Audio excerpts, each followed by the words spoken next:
Sobat Aspirasi, balik lagi di Aspirasi Podcast. Kali ini barengan sama Lovanda. Dan Lovanda di sini nggak sendirian karena sudah ada teman SMA aku.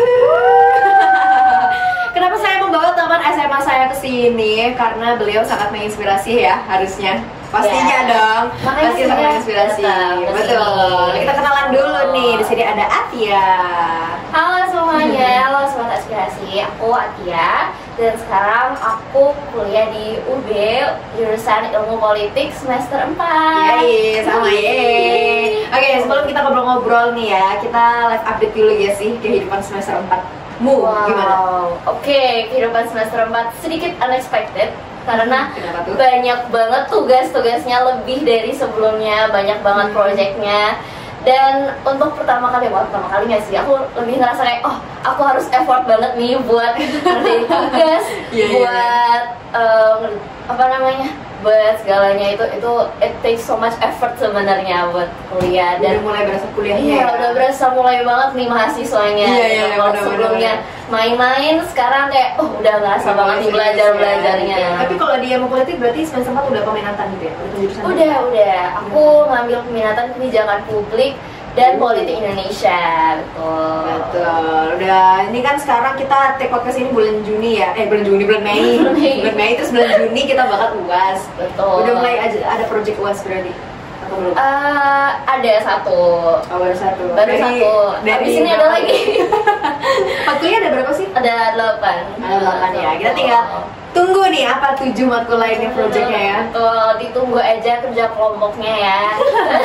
Betul, habis gitu apalagi KKN. Tapi kalau Atia nggak KKN ya? Ya, aku memutuskan buat undur diri KKN dan mungkin bakal tahun depan aku ngulang KKN sama adik tingkat aku. Yay, can't wait guys.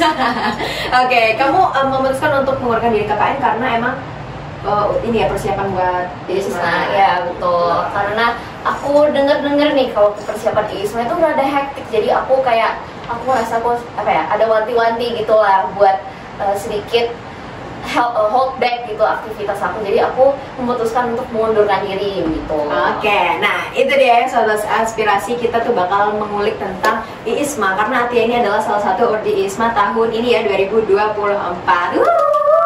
Congratulations! Thank you! Wah, itu aku bangga banget kayak waktu itu ngeliatin hari itu SG semua orang itu benar-benar ngucapin yang lolos ISMA kan. Terus aku liat Instagram kamu kayak Atia. Oh my god, gitu. Boleh diceritain dong kamu ini lolosnya ke fakultas ya bisa sih ya, penjurusannya apa, terus universitas mana dan di negara mana? Oke, jadi Sobat Aspirasi, aku sekarang jadi awardee ISMA dan lolos ke Universitas Sciences Po di Prancis. Sciences Po.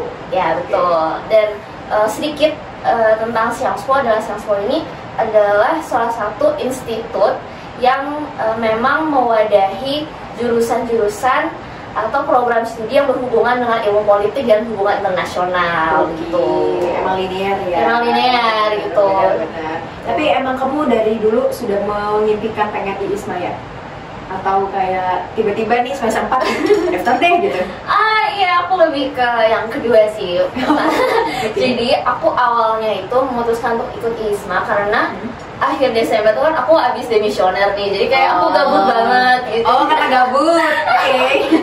Tapi nggak apa-apa ya, gabut daftar terus ntar mainnya ke luar negeri. Iya betul, itu gabutnya bermanfaat banget ya, produktif juga gitu.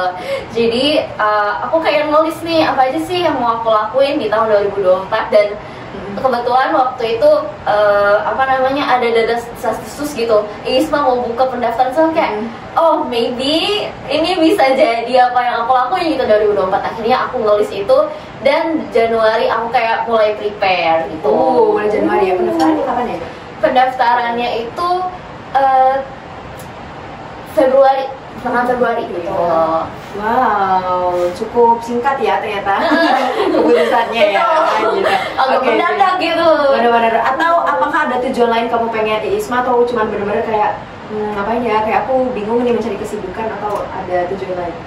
Karena aku paham banget sih kalau ISMA itu adalah kesempatan yang kamu bisa ulang tahun depan, tapi kayak apakah kamu lolos gitu tahun depan kan? Jadi kayak it's almost once in a lifetime gitu kalau aku bilang kan. Jadi kayak aku harus I have to seize this opportunity gitu. Aku harus menggunakan kesempatan aku karena aku juga punya kesempatan itu kan. Jadi ya udah aku mutusin buat aku menggunakan kesempatan ini buat lebih mengembangkan diri lagi dan juga ya itu buat jalan-jalan. Jalan-jalan. Tapi ya, itu di Prancis kan ya? Di Prancis, betul. Oh my god, keren banget. Oke, untuk jurusannya nih dan kampus tujuannya itu kamu pertimbangannya gimana? Kok akhirnya milihnya ke situ? Oke, jadi mungkin ini berlaku juga buat teman-teman atau sobat aspirasi yang pengen mendaftar tahun depan. Nah, simak ya. Betul. Nah, aku awalnya memutuskan kampus impian itu berdasarkan English Proficiency Test aku. Nah, kenapa aku memutuskan untuk melakukan hal tersebut? Karena beberapa institusi atau beberapa kampus itu tidak menerima jenis tes bahasa Inggris tertentu gitu. Misalnya, ya, jadi aku kan kemarin ngambil Duolingo English Test. Nah, ada beberapa kampus yang tidak menerima Duolingo English Test tersebut. Harus TOEFL, IELTS gitu. Jadi mungkin buat teman-teman yang punya waktu atau punya biaya lebih bisa mendaftar ke IELTS atau tes dengan TOEFL karena itu membuka peluang teman-teman untuk lebih banyak kampus gitu yang menerima teman-teman. Jadi peluangnya lebih tinggi begitu. Oke, kalau untuk jurusan sebenarnya Isma ini harus benar-benar linear atau kayak misalnya ke aku ilmu komunikasi, tapi aku juga pengen Isma tuh ngambil yang kayak agak bergeser sedikit dari ilmu komunikasi, itu bisa nggak sih?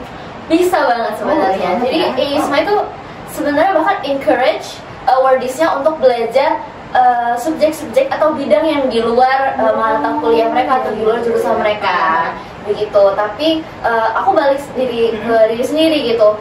Sebenarnya minatku ini sangat linear gitu dengan jurusanku, dan ketika aku berkonsultasi dengan program studi aku, kepala program studi aku, beliau berkata bahwa lebih baik aku mengambil jurusan yang lebih linear. Jadi ya betul. Jadi saran aku buat teman-teman yang ingin mendaftar tahun depan bisa dikonsultasikan lebih dahulu kepada kaprodinya ya, karena ini juga berhubungan dengan konversi SKS. Gitu. Iya benar ya. Berapa konversinya berarti? 20 SKS. 20 SKS kayak magang ya. Iya betul. Gitu. Oke. Tapi kalau di ilmu politik itu kelas kamu reguler atau ada kelas internasional gitu nggak sih?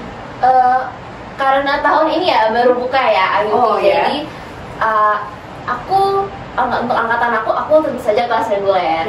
Nah ini ya biasanya kalau teman-teman yang berada di kelas reguler ini mungkin agak sedikit ciut gitu ya. Kalau misalnya di ilmu komunikasi kan ada kelas internasionalnya sendiri. Mungkin kayak merasanya kayaknya yang lebih gampang dapet tuh yang anak kelas internasional deh. Nah kamu nih sebagai ordi yang dari kelas reguler, apa sih ada kayak rasa ciut gitu nggak sih? Atau kayak ya udah coba aja lah gitu, yang penting udah coba aja. Gimana tuh? Jujur karena aku berada di lingkungan yang yang reguler aja gitu istilahnya, aku nggak merasa seperti kayaknya ini deh chance-nya dia lebih tinggi soalnya dia IUP, soalnya dia setiap hari kelasnya berbahasa Inggris gitu. Nah, jadi menurut aku sekarang karena dalam kapasitas yang aku punya, aku merasa aku percayakan sama kapasitasku sendiri aja. Mau orang lain IUP, mau orang lain dari misalnya universitas yang lebih bergengsi dalam tanda kutip ya, aku pengen maju sendiri gitu, aku pengen maju dengan kapasitasku yang sudah aku punya begitu. Oke, benar. Terus seleksinya juga kan sebenarnya kan kayak ada bikin esai gitu nggak sih? Nah itu kan juga disesuaikan sama emang kapasitas diri sendiri gitu ya. Meskipun kita dari kelas biasa gitu ya, ibaratnya kelas biasa. Kalau kemampuan berbahasa Inggris pun juga sebenarnya bisa aja gitu ya, diadu misal kita ambil course atau ya autodidak gitu. Nah ini ngomongin bahasa Inggris ya, kamu sudah mempelajari bahasa Inggris yang kayak benar-benar siap untuk study abroad itu dari kapan? SMA ya pasti. Soalnya SMA-nya bahasa. Iya, jadi fun fact, Lovanda itu jurusan IPS dan aku jurusan bahasa. Jadi mungkin dari kecil kali ya aku juga udah mulai berbahasa Inggris, terus di SMA juga aku baca bukunya bahasa Inggris, tapi bukan buku yang berat-berat gitu sih guys. Jadi kayak yaudah buku novel atau cerita-cerita pendek mungkin buat teman-teman mulai dari sekarang. Bahkan kayak belajar bahasa Inggris tuh bukan buat semata-mata buat Isma juga Iya kan sih, emang penting banget ya. Ya, jadi kayak mungkin teman-teman bisa mulai belajar bahasa Inggris dengan membaca cerita-cerita pendek dalam bahasa Inggris atau mulai menulis cerita pendek begitu. Oke, yang penting terbiasa. Yang penting terbiasa. Apalagi kalau misal ada teman yang emang dia bahasa Inggrisnya bagus, atau mungkin ada teman-teman di sini yang punya teman bule gitu ya. Oh iya, boleh banget. Itu lebih enak ya harusnya Iya, ya. Tapi kamu ada pernah ngambil les gitu nggak? Nggak pernah. Oh, nggak Aku nggak pernah. Itu emang otodidak aja Iya, ya. otodidak Yang aja. terbiasa ya teman-teman. Iya. Oke, coba dong ceritain gimana jatuh bangunnya kamu dari mulai pendaftaran seleksi pertama, kedua sampai akhirnya keterima tuh gimana? Waduh, Ada nangis-nangis Bombay gak? aku nangis setelah pengumuman itu. Aku ngerasa kayak itu Gak nyangka. ya, aku gak nyangka banget ya. Tapi mungkin kita putar balik lagi ke sebelum seleksi gitu teman-teman. Jadi aku mendaftar ISMA itu dengan impresi bahwa lebih banyak applicants yang lebih berpengalaman, yang lebih berprestasi, dan mungkin CV-nya mungkin lebih panjang daripada aku. Jadi aku ngerasa kayak aku gak bisa ngandelin pengalaman aku aja, aku gak bisa ngandelin prestasi aku aja. Aku harus menonjolkan diriku di sesuatu gitu, dan aku memilih untuk lebih menonjolkan minat dan bakatku dalam esai itu. Jadi esai itu adalah kunci yang sangat penting dalam aplikasiku ke ISMA begitu. Kemudian aku memutuskan untuk belajar Duolingo English Test ini.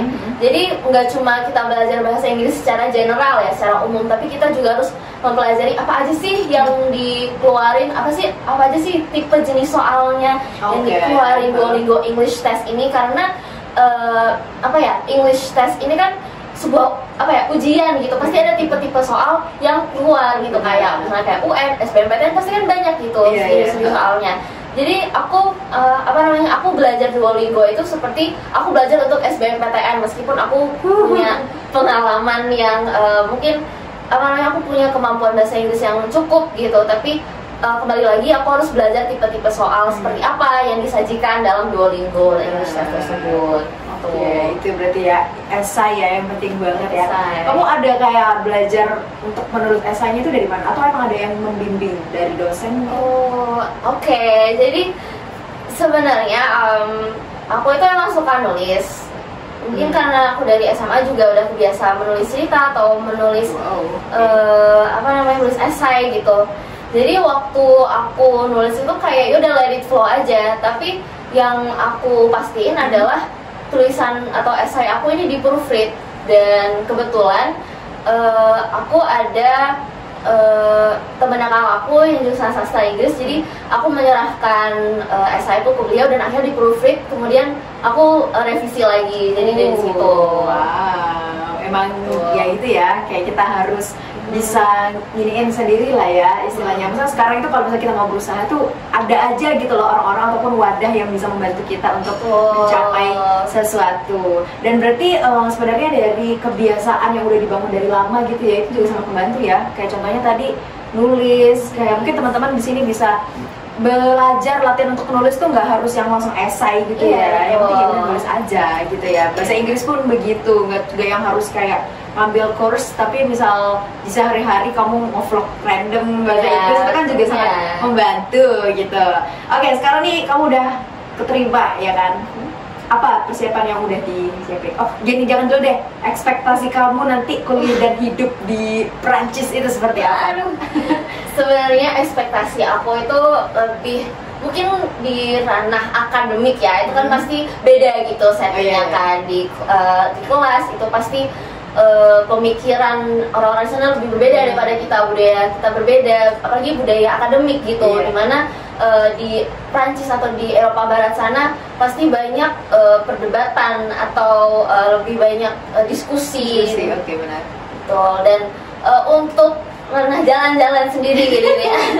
Mungkin ini yang pengen teman-teman tahu, tapi kayak ekspektasi aku adalah ketika aku di sana semoga uang bulanan aku cukup ya buat jalan-jalan keliling Eropa gitu. Iya ya, semoga ya. Semoga. Oke, tapi kalau uang bulanan itu berarti full dari pemerintah? Full dari pemerintah, betul. Wow, bener semuanya ya? Iya. Oke, tapi ada nggak yang kayak mungkin sedikit dana pribadi gitu? Atau sama sekali emang udah bersih? Oh, oke. Jadi begini teman-teman, kalau misal mungkin teman-teman tahu kalau ISMA itu terbagi jadi dua ya. Pertama adalah ISMA reguler, aku ISMA reguler, dan ada ISMA co-funding. Oke. Nah, untuk ISMA co-funding sendiri, teman-teman dapat biaya kuliah, teman-teman dapat biaya pesawat, teman-teman dapat biaya lainnya, tapi teman-teman tidak bisa mendapatkan biaya living expenses gitu. Jadi teman-teman harus mengeluarkan dana sendiri untuk misalnya membayar transportasi, membayar makan, atau membayar dorm begitu. Tapi yang kalau yang kamu beneran harus gitu ya? Oke. Ada tekan? Oke, kalau misal tempat tinggal gitu berarti nyarinya dicariin atau kamu kayak nyari sendiri atau sudah disediakan dari kampus? Untuk beberapa teman-teman ISMA yang lain, ada mungkin teman-teman yang tinggal di dorm kampusnya begitu. Oh, memang sudah ada ya? Memang sudah ada. Tapi untuk kampus aku sendiri, kami Awardis itu memutuskan untuk tinggal di student housing namanya. Jadi itu kayak semacam kos-kosan gitu lah ya, semacam kos-kosan yang kebetulan daerah berdekatan gitu dengan kampus. Gitu. Seru banget. Oh my god. Tapi di situ berarti teman-teman emang orang-orang yang di ISMA atau campur yang di tempat kamu tinggal? Campur kok, campur. Jadi kita udah mix sama mahasiswa-mahasiswa lainnya, nggak cuma di ISMA doang. Oke, kalau dari persiapan dari segi bahasa nih, kalau bahasa Inggris kan emang kayak udah pasti ya, tapi bakal kamu mempersiapkan bahasa-bahasa lain gak sih? Pasti. Tapi apakah aku bisa mencapai level yang cukup, mungkin bakal lebih dipraktikin lagi nanti di sananya ya. Ya, pokoknya terbang dulu aja lah ya. Terbang dulu aja lah ya. Kapan ininya berarti berangkatnya? Aku kira-kira akhir Agustus nih. Akhir Agustus. Sekarang bulan Mei, Juli, Agustus. Ya, tinggal 3 bulanan lagi lah ya. Biasanya juga kalau misal ke suatu tempat yang baru itu culture shocknya adalah mungkin dari makanan ya. Nah, apakah kamu sudah ngeplan nih? Kamu mungkin bakal bawa bumbu pecel atau bawa apa gitu dari Indonesia? Jujur aku kepikiran buat bawa bumbu masakan gitu sih, kalau nggak yang instan gitu, yang ada bumbu racik. Iya, bumbu racik, betul. Nah itu aku berencana buat bawa itu, dan kebetulan culture shock makanan di sana adalah gak ada nasi. Iya, nasi Eropa. Iya, yang paling makanan pokok mereka kan kayak roti gitu, apa-apa roti, dan aku merasa apakah itu cukup buat aku nanti begitu.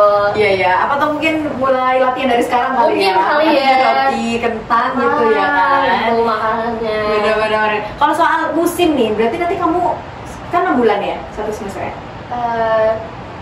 3-4 bulan. Oh, 3-4 bulan. Berarti musimnya pas apa tuh? Aku datangnya akhir musim panas, kemudian full musim gugur, terus baru baliknya awal musim dingin. Wow, berarti apakah sudah menyiapkan outfit atau ntar beli di sana aja? Outfit belum. Iya. Oke, mungkin dalam 3 bulan ini lah ya, nanti ya. Oke nih, kalau untuk persiapan masuknya sendiri, apakah kamu juga ada jalur langit selain yang tadi nyiapin esai dan bahasa Inggris? Jalur langit ya. Aku kayak percaya sih kalau doa yang baik itu doa yang spesifik gitu. Gimana tuh? Jadi kayak waktu aku sebelum keterima gitu, masih nunggu masa-masa nunggu pengumuman, aku kayak bikin doa singkat aja kayak ya Allah pengen keterima di universitas ini di Prancis melalui jalur ISMA gitu, udah gitu doang guys. Dan itu aku ulang kayak beberapa kali, tapi buat amalan gak ada amalan yang khusus sih teman-teman. Jadi mohon maaf gak bisa ngasih tips buat itu. Tapi aku selalu percaya bahwa kita harus selalu berbuat baik, karena kita nggak tahu gitu loh, kayak perbuatan baik mana yang bakal dibalas rezeki sama Tuhan. Betul. Itulah ya, mengancamkan gitu. Tapi kamu ada seleksi wawancara gak? Ada. Wow, nah, susah nggak? Gimana? Aku kayak kamu bayangin gimana ya wawancara organisasi aja kan kayak juga agak deg-degan ya. Apalagi ini untuk ISMA. surprisingly dosen yang mewawancarai aku tuh super duper baik. Jadi kayak waktu aku wawancara, beliau tuh buka kamera duluan, kemudian menyapa aku gitu. Dan sebenarnya interviewnya sangat I would say kayak ya udah ngalir aja gitu sebenarnya. Tapi mungkin yang bikin teman-teman agak nervous di luar sana adalah the whole interview, kayak satu wawancara itu harus dalam bahasa Inggris teman-teman gitu. Jadi mungkin bisa di-prepare di speakingnya lagi gitu. Oke, itu kalau untuk wawancara sendiri, apakah kamu ada latihan atau misalnya ngeliat referensi wawancara gitu nggak sih di media sosial? Well, sebenarnya kalau kalian aktif di Twitter nih, Isma itu kan aktif banget di Twitter dan banyak awardee yang nge-spill istilahnya pertanyaan-pertanyaan mereka dapat, terus teknik-teknik atau tips wawancara. Jadi mungkin teman-teman bisa login akun Twitter kalian dan lihat nih apa aja sih yang ditanyain di Isma gitu. Oke. Ini harusnya teman-teman di sini banyak kayak yang suka main Twitter gitu. Jangan yang kayak asal-asal ngepost tweet nggak jelas gitu ya, tapi bisa dimanfaatkan lah platform itu untuk mencari sesuatu, untuk bisa produktif gitu ya. Oke, dia mungkin bisa kita menjelang akhir nih ya, mungkin bisa dirangkum deh tips dan trik untuk teman-teman di sini yang mau daftar di ISMA. Mungkin dari awal memilih gitu ya, mempertimbangkan sampai di proses seleksi terakhir. Oke, sebenarnya tips and trick ya. Yang paling pertama itu adalah kalian harus santai. Karena selain ISMA masih banyak jalur, masih banyak hal yang bisa kalian lakukan, masih banyak opsi yang bisa kalian dapatkan. Kayak rezeki itu kalau emang milih kalian bakal dateng deh gitu. Mindset dulu ya. Oke, terus mungkin kalau kalian merasa minder, kalian tidak seberprestasi teman-teman kalian lain atau seberprestasi aplikan yang lain, kalian harus tahu kekuatan kalian, kalian harus tahu keinginan kalian deh yang bisa diwujudkan dari ISMA. Jadi saranku adalah kalian mempunyai keinginan ini dan kalian harus percaya bahwa dengan mengikuti ISMA dreams kalian atau harapan kalian itu bisa terwujud atau tercapai begitu. Oke. Iya itu ya. Nah berarti kalau dari kamu apa sih keinginan kamu yang mungkin bisa diwujudkan oleh ISMA gitu? Aku selalu berpikir bahwa ketika kita berada dalam lingkup yang sangat diverse gitu ya, aku bisa menerima opini orang lain, aku bisa membuka pikiranku terhadap pikiran orang lain begitu. Jadi ketika aku kembali ke Indonesia, aku bisa berkontribusi dengan lebih lebih open intinya. Aku bisa mendengarkan apa sih yang dipikirin sama orang-orang di sekitarku dengan lebih baik. Oke, kalau dari kamu sendiri nih, apa harapan atau cita-cita yang pengen kamu wujudin melalui ISMA? Oke, ketika kita bicarakan ISMA gitu ya, dan harapan apa sih yang pengen aku wujudin? Jadi ISMA itu kan mengharuskan awareness-nya untuk bertahan atau berada dalam lingkungan yang sangat diverse, berada dalam lingkungan yang asing gitu ya kalau bisa dilihat. Dan harapan aku gitu ketika dengan aku mengikuti ISMA ini, aku dapat membuka pikiranku untuk mendengarkan aspirasi atau mendengarkan pendapat-pendapat yang berbeda. Apalagi aku berada dalam setting classroom yang sangat terbuka gitu, setting classroom yang sangat menjunjung kebebasan akademik gitu ya. Jadi aku very excited to see that apa sih yang bisa aku dapetin gitu dari ISMA ini. Jadi ketika aku kembali ke Indonesia, aku bisa berbagi dan bisa mengimplementasikan apa aja sih yang udah aku dapet gitu selama studi di luar. Oke, terakhir nih ya, coba kasih dong pesan-pesan untuk sesama awardee ISMA. Oke, kepada sesama awardee ISMA. Congratulations. Kalian pasti sudah bekerja keras, pasti sudah berjuang gitu ya, dan aku harap kalian mendapatkan ilmu, mendapatkan relasi, dan mendapatkan pengalaman yang baik. I would say that I hope you guys have once in a lifetime experience with ISMA, dan semoga kita semua bisa menjadi orang yang sukses ke depannya. Amin. Amin. Aspirasi Podcast.